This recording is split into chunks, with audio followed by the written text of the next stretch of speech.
Hey Tamar, good morning. I'm really hungry, so I gotta eat my breakfast right now.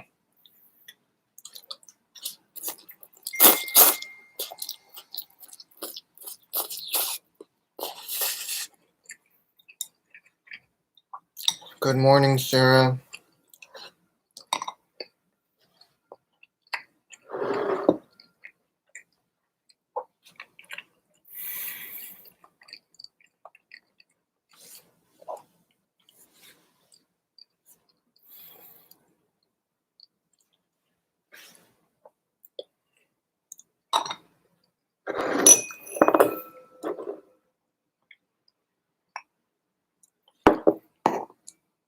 It's good to see you guys.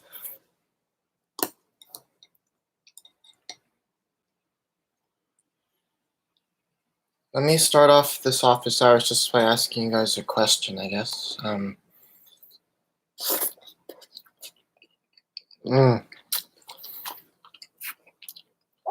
eating soba today with 2 boiled eggs.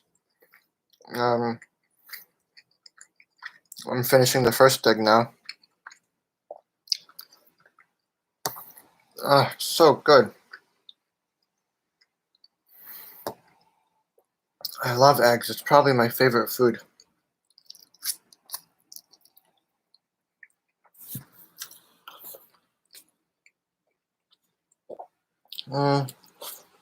Here's my question for you. Hey, Atune. How was your week? How was your week in general? Like, was it different than the other weeks?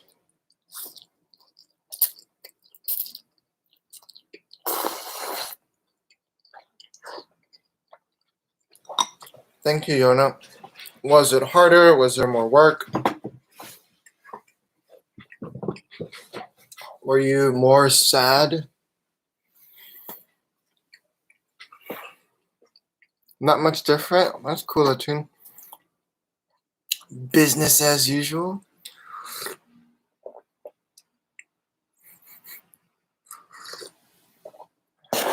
Good morning, Justin.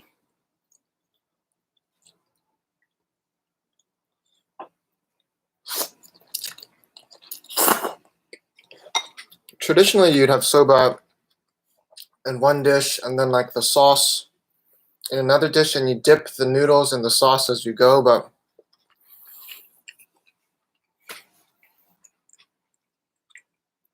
why didn't I do that? I have no idea. I was a little lazy this morning. I just wanted to work with one bowl.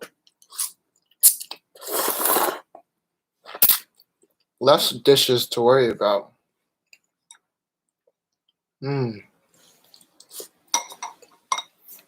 Sarah Lighting says same.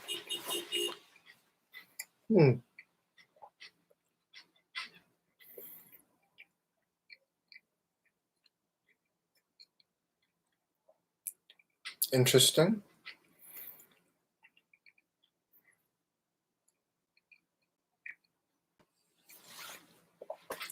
I'm just putting some ideas together in my head right now about what we can talk about. I'm wondering if we can bring in art to this. Who of you watched that video I sent? The Nerdwriter video about the death of Socrates. A very famous painting.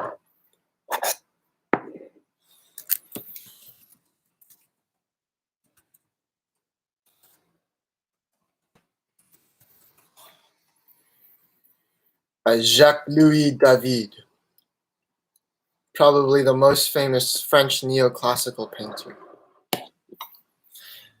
Most of his, whatever he writes about, he's Nerdwriter. I like it, you know. They're very good, effective video essays.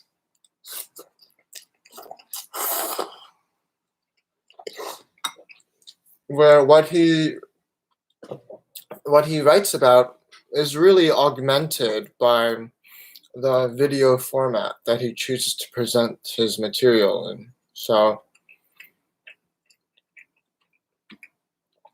I feel I haven't seen like everything on his channel, but what else have I seen? I've seen his analysis on a Picasso painting, and then of course the Jacques Louis David, The Death of Socrates, and one other one probably about a movie where he analyzes themes in a movie and how it's written, but I don't really know. What you should know, however, is that the study of classics in general, right, which is the study of like Roman and ancient Greek culture, is one that has profoundly influenced like Western history, even to this day. Right. Hi, Enza. Good morning.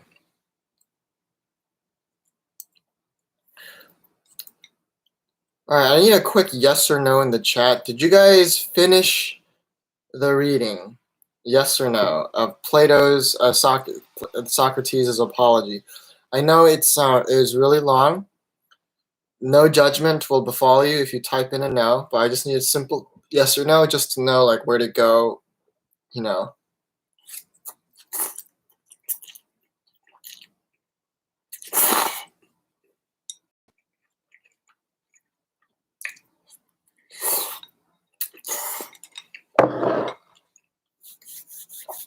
All right, cool. Amazing. I don't expect you to, right? I know you already have a lot of other work, right?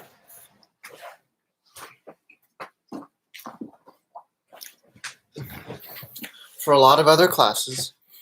And I know that reading itself was really chunky. So take your time.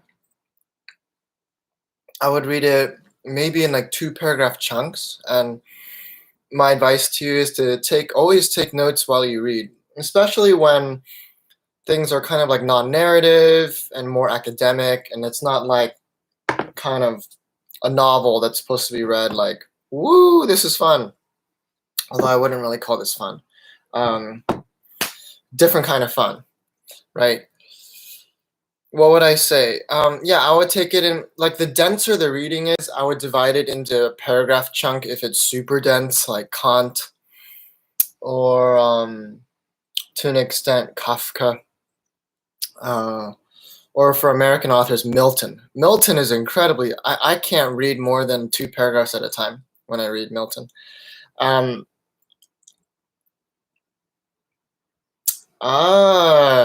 Look at Sarah's hell yeah, I love that. Copy paste no Google Doc so it's easier to read and you can comment questions and highlight stuff. I totally agree. Not only that, so my advice to you originally was to read it in paragraph or 2-paragraph chunks, and after each chunk, just take a minute and summarize what you've read in your own words. That really helps you remember things and stuff. You don't have to do it written down, especially if you do it in a Google Doc like what Sarah's saying. You can just insert a comment like at the end of every paragraph to kind of like sum up what's happening. You can add footnotes. You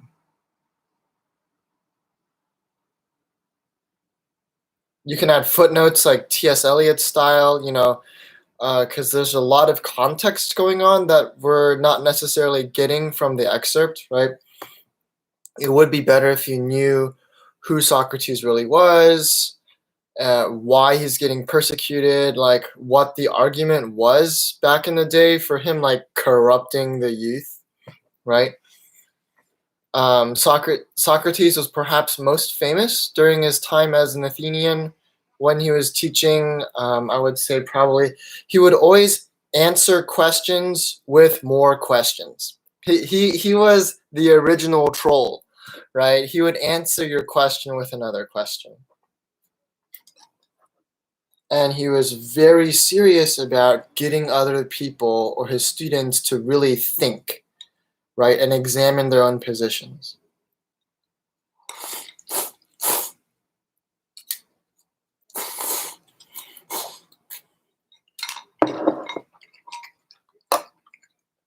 Dimon, if you keep trolling, I'm about to block you. Of course that's not plagiarism.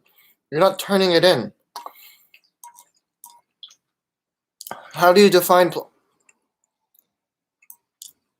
And here's something very Socratic, right? To which I would respond to Dimon, to which Socrates would respond to Dimon. Here's how I would respond to Dimon. Mr. So, right? I'd be like, that's not plagiarism. She's copying and pasting for her own personal usage. She's not really taking credit for like the writing, blah, blah, blah. And then I would ban him, right? Socrates was a much more understanding teacher. He would ask Dimon, how do you define plagiarism? With the goal of leading him into a contradiction, right? I would try to push Dimon to come up with his own definition of plagiarism that would kind of not be totally aligned with what he's accusing Sarah of. So, Dimon, how would you answer Socrates if he were to ask you, how would you define plagiarism?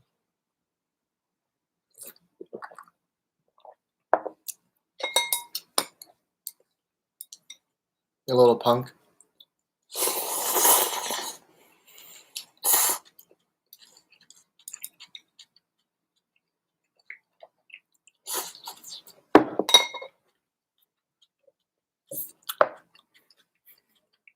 That's right. That's right, you little punk.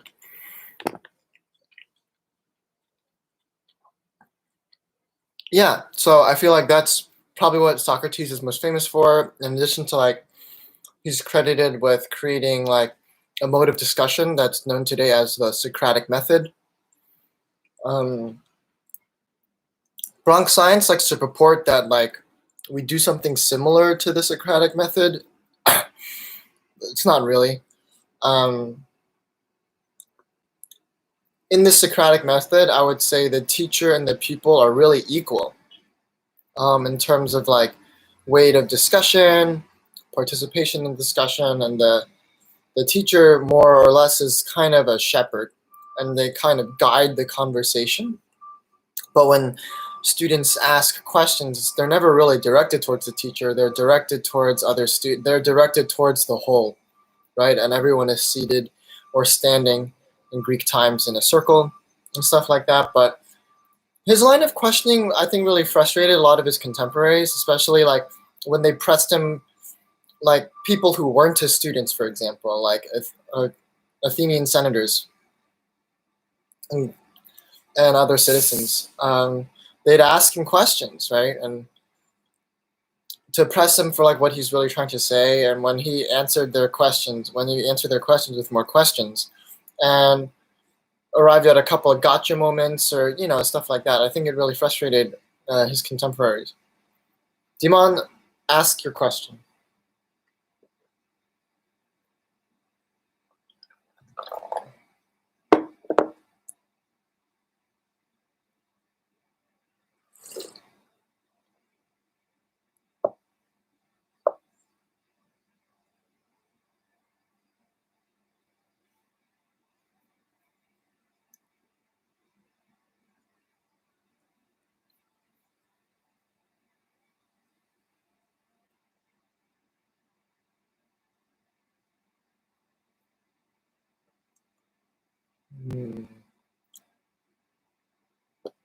Well, Dimon types his question.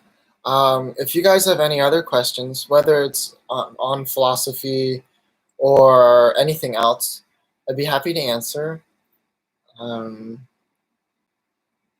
Yeah, I'd like for this to be a time where we can talk about anything you're curious about, anything you're concerned about, any cool observations that you've made, anything cool that you've read. I'm all ears. Okay, and Dimon asks here, how come in the Republic, Plato makes a really big deal about censoring the work of certain authors like Homer, but a few minutes ago, Socrates was accused of corrupting the youth. Well, Dimon, I don't think Socrates would ever describe what he was doing himself as corrupting the youth, right? That's what he was accused of, just by like running his school and creating all these mini Socrateses, right? Like he's kind of indoctrinating the youth at the time to think the way he was thinking. Case in point, Plato, right? Plato can be seen as like Socrates Jr., right? Uh, I don't see where really the connection. I don't know what your the connection you're trying to make in your question between like that and the censoring of Homer by Plato. uh,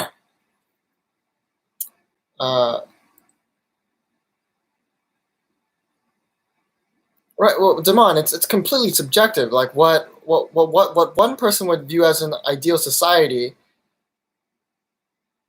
Of course, if you are trying to change society and make it more ideal, the people already in power who benefit from the way society is currently would probably accuse you of something negative and try to paint what you're doing as negative. Like in this case, it was corrupting the youth.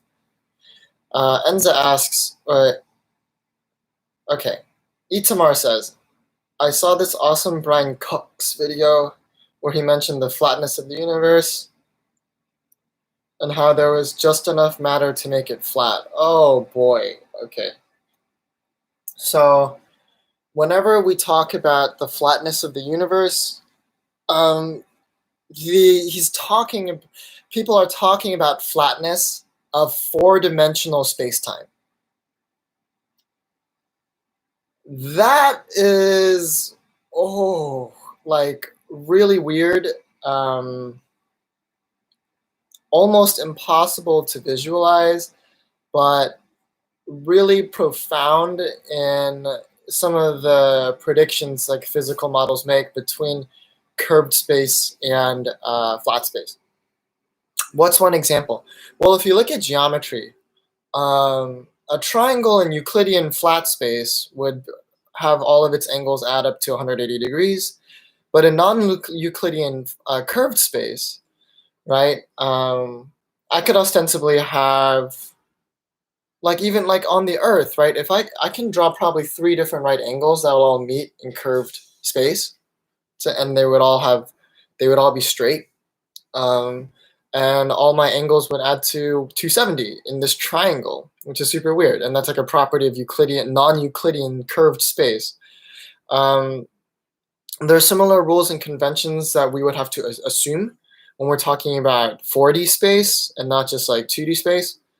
Um, and there are certain paths that objects take in gravitational fields and stuff if the space is flat, and they would take different paths and follow different energy tensor curvatures if the space is curved.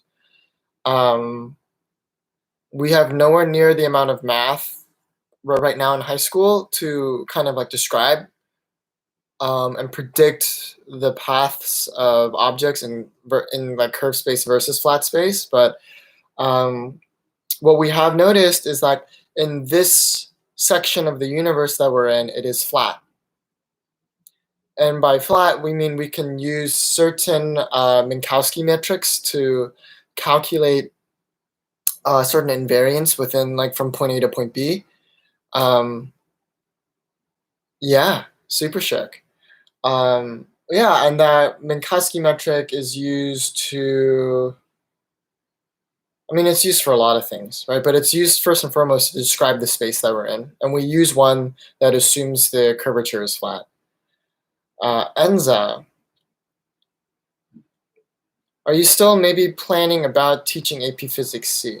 I never plan anything, as my students will readily tell you. Um, what's happening with schedules? So every end of the year, all of your teachers submit a preference form of like the courses they'd like to teach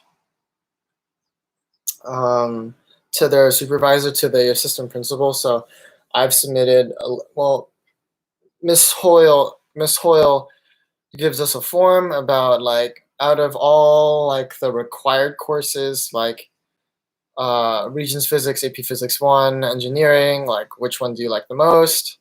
And then like the second question would be like out of all the elective courses, like AP Physics 2, AP Physics C, Modern Physics, uh, some others, I forget. Like which of those do you like? You know, it's stuff like that. It's super casual. Um, I put AP Art History first, clearly. Um, yeah, and I've submitted that form. And I think the last time I spoke with Ms. Hoyle, she said my schedule is still up in the air. I could be teaching anything. I could be teaching AP Physics 1 and Regents like I am this year. I could be teaching AP Physics 1 and AP Physics C. I could be teaching, I have no idea, like the way the schedule is going to work out. I never understood what was going on in Mr. Chang's class. So same, Sarah, because I never took it, so of course I wouldn't understand it. Dad joke! Okay, I'm going to steep my second pot. Ugh.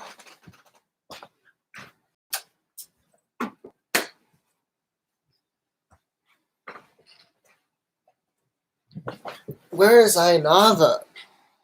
Oh, that busy boy.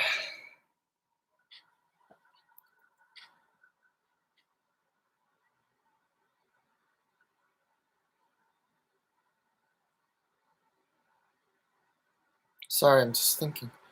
Yona, do you have a question? Is there something you want to talk about? Is there something you get really that you're really excited about right now? Whether it's cooking or if there's something you're reading.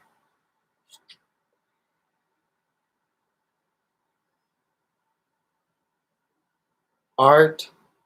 I know so a couple museums are doing like live tours and stuff. My friend and I were thinking about going on one together. You learned how to boil an egg yesterday. Well, Yona, can you elaborate? Because most people would assume that that's not something you really have to learn. You just put an egg in boiling water.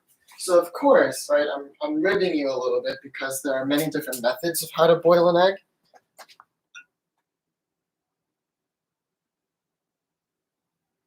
Postmodernism in philosophy or postmodernism in literature, Yana?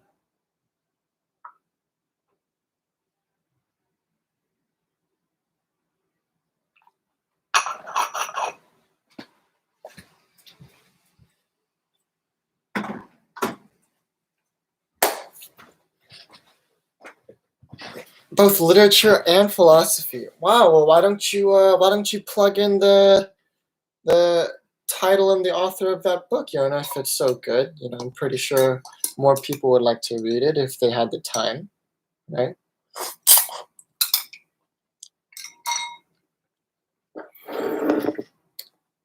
Gallagher says he's been walking a lot. Cool.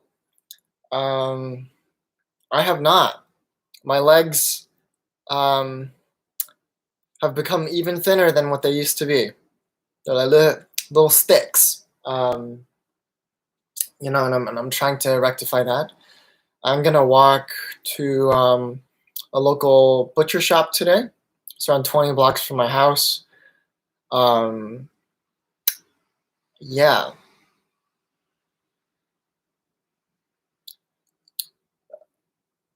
I taught 3 years ago. 4 years ago. I taught AP Art History in room 125, which is the current AP Physics C room. And the year after that, I taught AP Art History in Senora Almeida's class. Yes. And that was a fun class. Divya Sharma was in there. Elias Silver was in there. Andy Ma was in there. Those are the only people you would know because they took that class as sophomores. And they're seniors now. Are there any other sophomores in that class? Andrew Insa Na was this. Shira Atkins. Not Atkins. Shira. What was her last name? Shira. Oh, I forgot her last name. I feel bad. Abigail Aronson? No, Abigail Johnson. Um, who happened to be the granddaughter of Lester Johnson, a postmodern artist that we didn't really cover, but I thought it was really cool. Um, Actually knew who he was, and I was very surprised to learn that she was his granddaughter. I thought that, yeah, she was. Yeah, so that was pretty cool. Uh, oh, Enzo, that's so sad. Oh no. Oh no. Oh, that makes me really sad. I could have had you as a student. As a wee sophomore. Who's we? Who took it with you last year?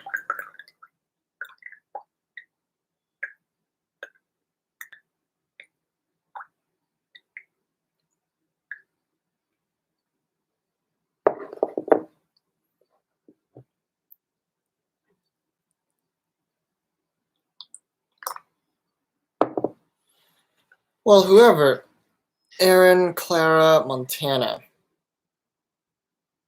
I don't know who any of those people are. I know Aaron from Philosophy Club. And also, is she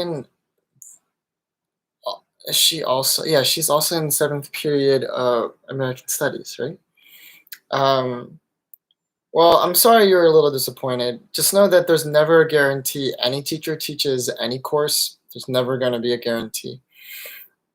And so you should take the course never for the teacher. You should always take it if you're just interested in the material. And I guess the only exception to that would be college. Like in college, you can start taking classes for the professor, which I did a lot. There are many professors who I admired.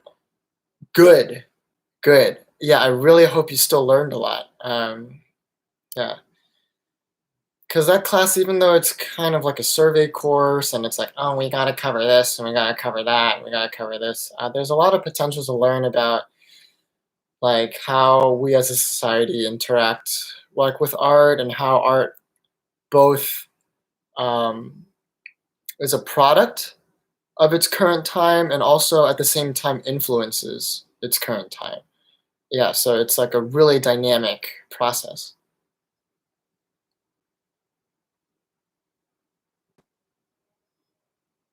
Ah, which cities? Florence, I hope.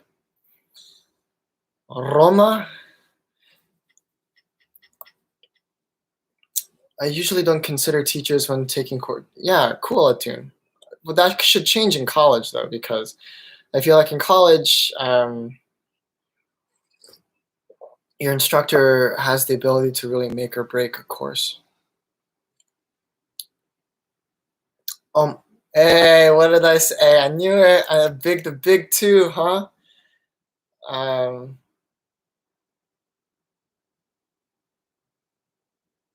Itamar went to Florence around this past. You guys are probably. What if you were there at the same time? You know, and you could have walked the pale yellow streets of Rome together with the smoke passing through the streets.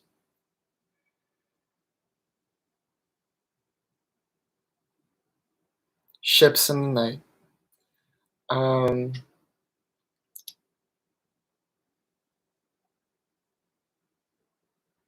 I would like to go to Italy. I just don't know when that can happen now. Um, I would like to go to Florence and Rome.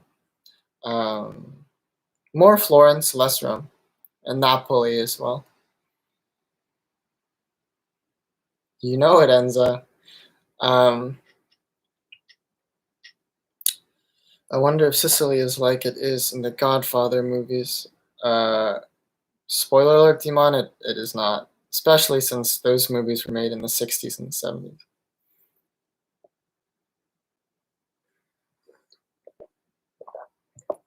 What did I want to talk about right before that, though? Was it art history or Postmodernism for Beginners by Jim Powell? coming at you hot from Yona Litwin's recommendation list. All right.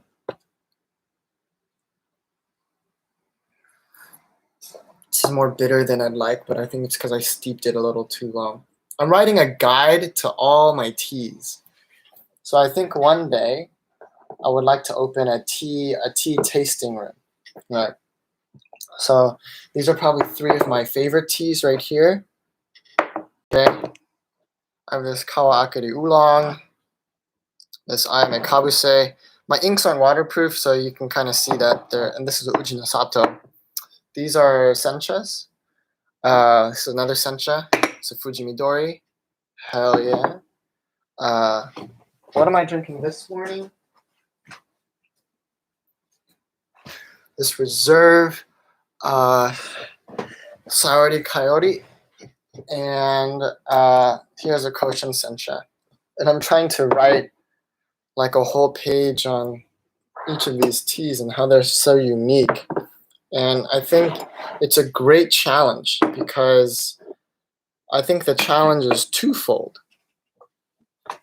Why is it twofold? Because within the world of sencha, I feel like the differences between senchas, because they are all senchas, right? They share like some basic characteristics, right? Like their primary body, I would say, is always grassy.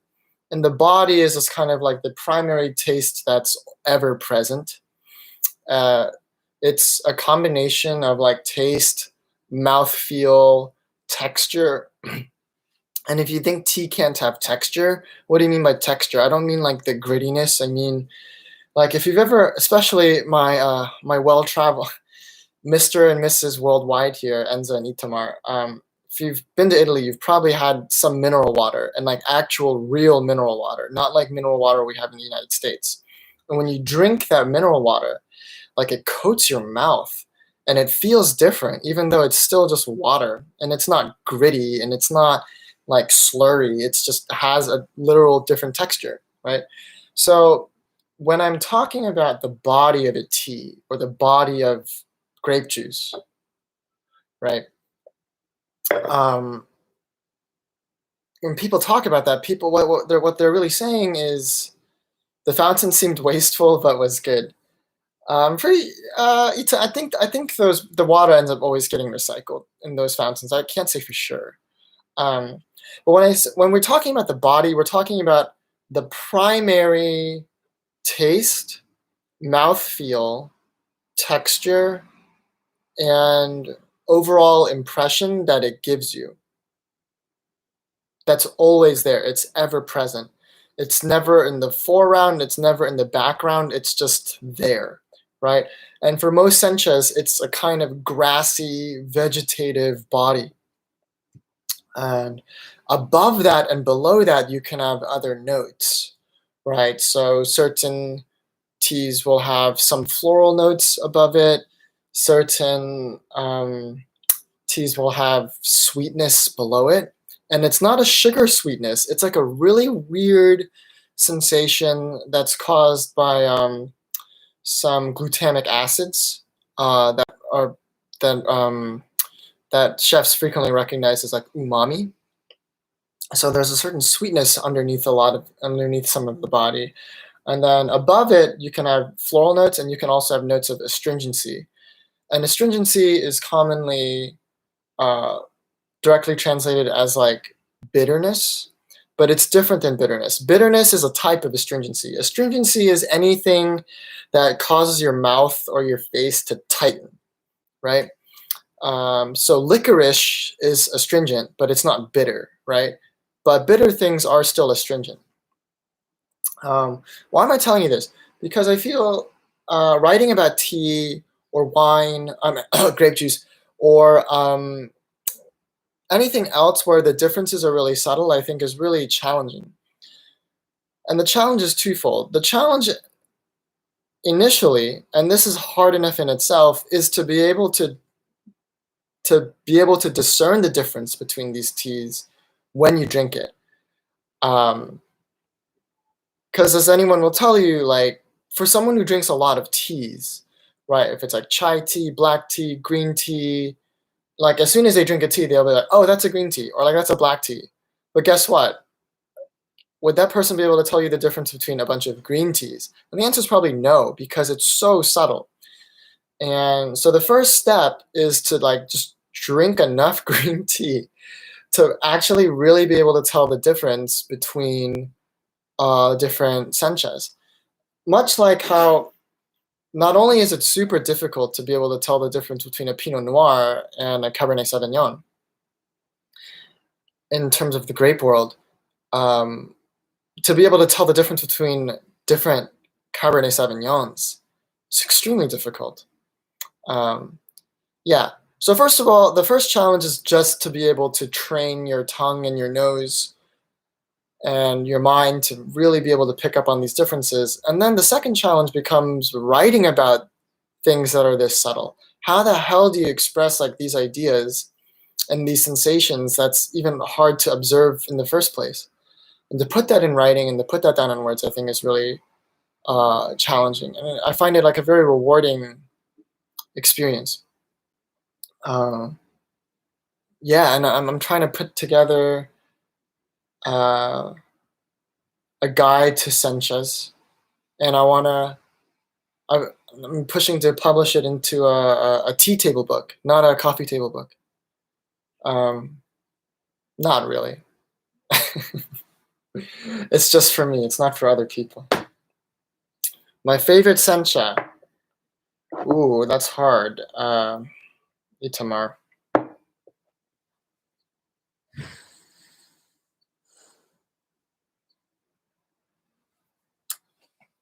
That is so hard. I have two.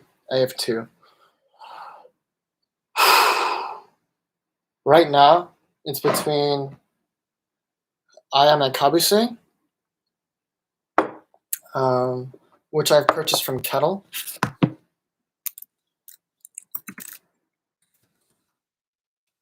It's from Kettle. And also a Koshan Sencha.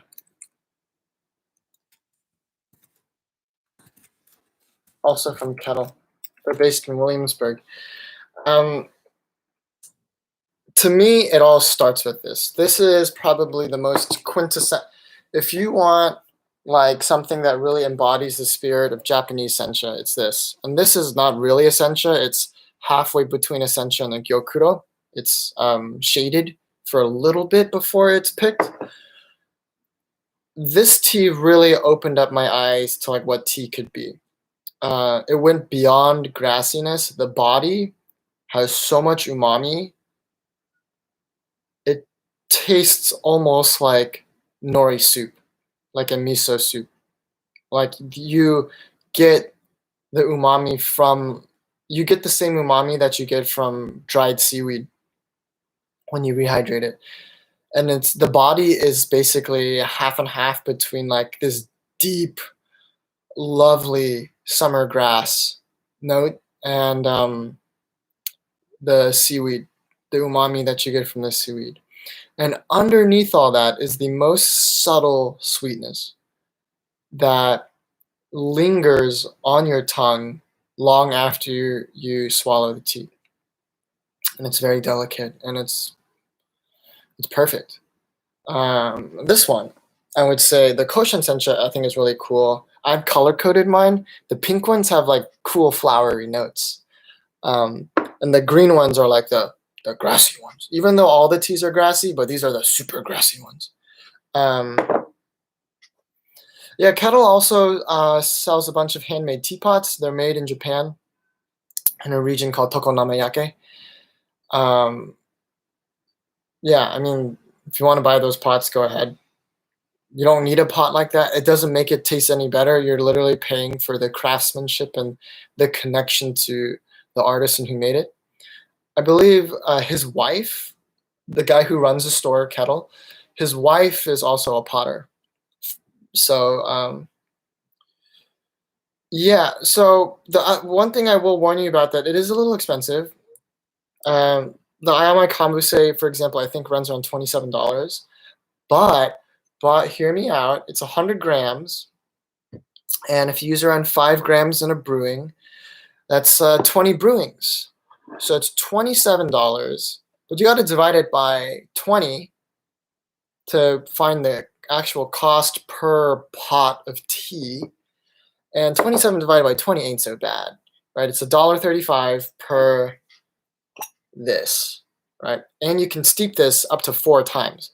So I pour hot water in there, 30 seconds later, I'll pour it out, and you can repeat that up to 4 times. I have not been to Japan. I'd like to visit though. I came really close to going last time I was in Korea, but I just didn't go. Yeah, the tea is really expensive. Now I feel like I kind of just outed myself. Mr. So, Mr. Moneybags over here, he spends so much money on tea.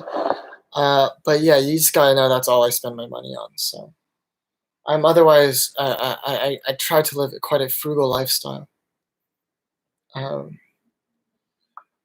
What else was I saying? Oh, the Koshan sencha I think is it's floral, it's clean, in that some teas, all the flavor profiles are kind of muddled, and I would musically kind of equate it to like something like Debussy or Ravel, where the orchestration is really thick, and there's a rich bass, and it kind of like mixes everything together, and you just let it wash over you, like yes. Whereas I feel the Koshan sencha, all the different flavors, the whole texture is transparent. It's kind of like Mozart. It's really light and classical, in that like as soon as I taste it, I know the 3 principal tasting notes, right? There's like a really clean, cutting grassiness. There is a really light floral quality to it that's somewhere in between a honeysuckle and a lily, and a hint of jasmine. And also, the third note is like this really unique astringency that I've never tasted anywhere else. And there's like hints of licorice in there, which is why I brought it up as the first example. And those 3 principal flavors are all there and so clear and easy to pick out. It's not like this Fujimidori, for example, where I really have to think about it and try and identify the flavors. Like the Koshan, it's just boom, it's like there and you can see it. It's not foggy, it's clear as day. I think on my list to travel would be, I want to go with my friend to Nepal. That's where she's from. I'd like to go to Florence during Pitti Uomo, which is like a menswear fashion show. And it's not really fashion show because there's not a lot of like cutting edge designs. It's like really classical, menswear tailoring. And I'd like to meet people there and ask them. And it's kind of weird though because everyone's based. I saw a really funny video. Basically, it's all about menswear tailoring, right? So about how to make trousers, like high quality trousers, high quality custom jackets, briefcases, shoes, right? And these are like suit jackets that run like $5,000. Why do they cost that much, Mr. So? Because some dude is making it by hand and it takes him like 70 hours to do, right? And I don't know, man. How much is that master craftsman's labor worth? If they work 70 hours and you pay them $50 an hour, then boom, that's already $3,500, not even counting the materials, right? So there's that. And so basically everyone goes there and they're wearing like these really expensive things, like these handmade, like super attentive, well-crafted garments. And the challenge is how to stick out when everyone is wearing the same thing, right? Because everyone's wearing a pair of trousers, everyone's wearing like a button-up shirt and a tie, a form of neckwear, whether it's an ascot or a tie. Everyone is wearing jackets. There are women who participate in this too. One trend that I've really enjoyed seeing is seeing how menswear is worn by women, and not like a Hillary Clinton like pantsuit, like just like an actual suit, but that's obviously tailored for a woman's physique.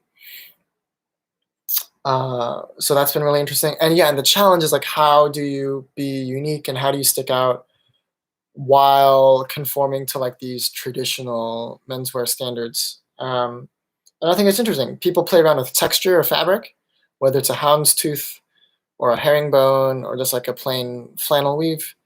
They experiment with the colors of the neckwear, the material of the neckwear, shoes, whatever, right? And I saw a really funny thing about it.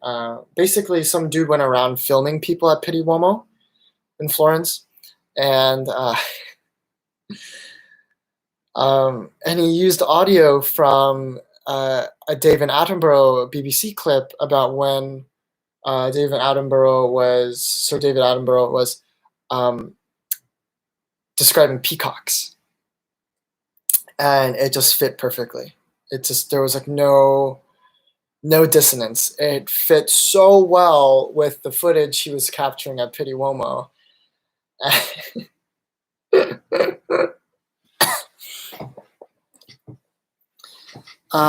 So that was cool, and I'd like to go. Am I going to flex on other people? No, right? Because I would be wearing something that I've sewn that's obviously like not to the same level of what these professional ateliers are putting out. But I just want to be in that world for a little bit. I think it'd be really fun and really interesting. So I'd like to go to Florence. As Yona correctly pointed out, I'd also like to go to Japan. I'd like to go. And I said Nepal. I haven't been to Montreal. I really want to go. And I feel like it's a super easy trip. It's probably where I'll try to go next. But who knows when that will be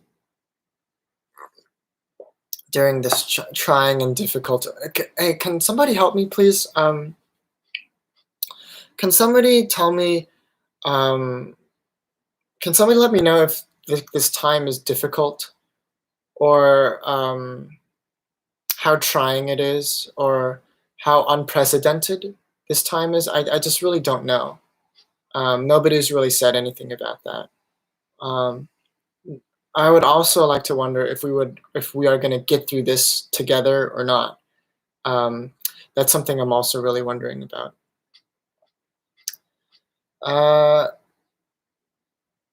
You should dress up for next Friday's office hours in your fanciest clothes. No. I feel like I lost a lot of motivation. Toon, you and me both. I feel like you're definitely not alone.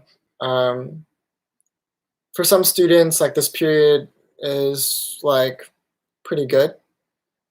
With some students, it's not. Right? Toon, me too. I slept really late last night. I need to fix my shit. That was my attempt at a pretty bad joke, Dimon. Like the current situation, right? It was my sarcastic take on basically how everyone is reacting to it, right?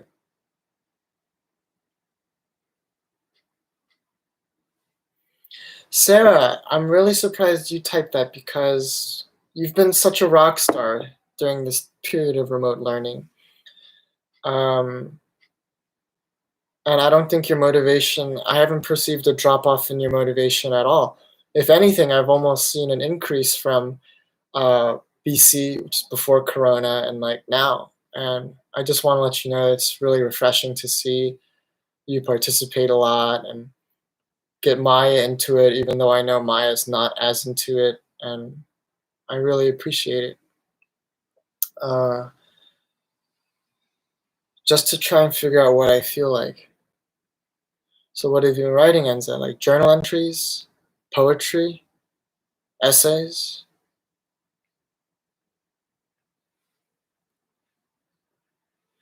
I can't take credit for that. My friend, my friend came up with that a while ago. Yo, don't take the AP tests, girl.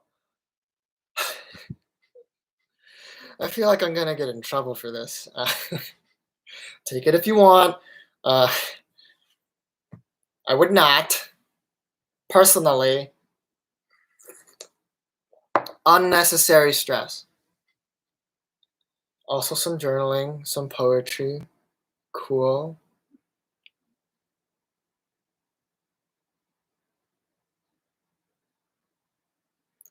Maybe. Hell yeah. Hell yeah, Todd. I mean, Dr. David. Hell yeah. I'm glad we're on the same page. Yeah, it's not worth. It's just so dumb. It's so dumb for so many I can't even get into it. It would just make me mad, and I don't like being mad when I drink tea. Um, just because why attune? As Socrates famously said, a life unexamined is not a life worth living. You can't just take it because. You have to ask yourself why you're taking it. All right. And if you can't come up with a good reason for taking it, then don't take it. Okay? Oh.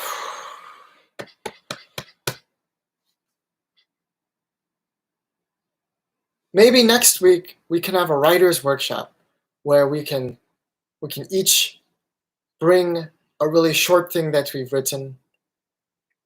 And I recently participated in a writer's workshop where the protocol for giving and receiving feedback was the cutest thing I've ever participated in. It said, here it is. And if you guys want to do this, I'd be more than happy to facilitate it. Um, how did it go? You introduce your piece and give in like 1 to 2 sentences, give some context about what it's about, what you're trying to do, and then you go immediately into asking, um, do you want to be blessed, addressed, or oppressed?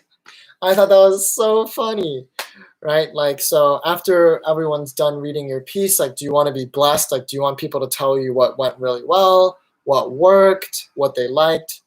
Um, is there something specifically you would like to have people address you on? Like, oh, like, I'm actually really wondering if like this specific passage is funny, or if it's clear, or like how is the voice? Is the voice coming through? Or would you want to be pressed? Like, do you want people to really like go into like what they felt didn't work, what could be improved? I thought that was so funny. Just how it all rhymed. I thought it was so funny. Do you want to be blessed, addressed, or pressed? And I'd be happy to facilitate a writing workshop next week on Friday instead of open office hours. If you just want to like chill out and read each other's things. I also perfectly understand if most of what you guys are writing is just for yourself, and it's not really meant to have an audience. Um, that's what most of my writing is like. I never intend to share it. But yeah, if you guys want to do that, let's do that. Um, that can be fun. Cool. I think now, what is it? It's 10:55. Yes, you'd have to pick just something that's shareable, right? Uh, it could even be a passage from your op-eds, right?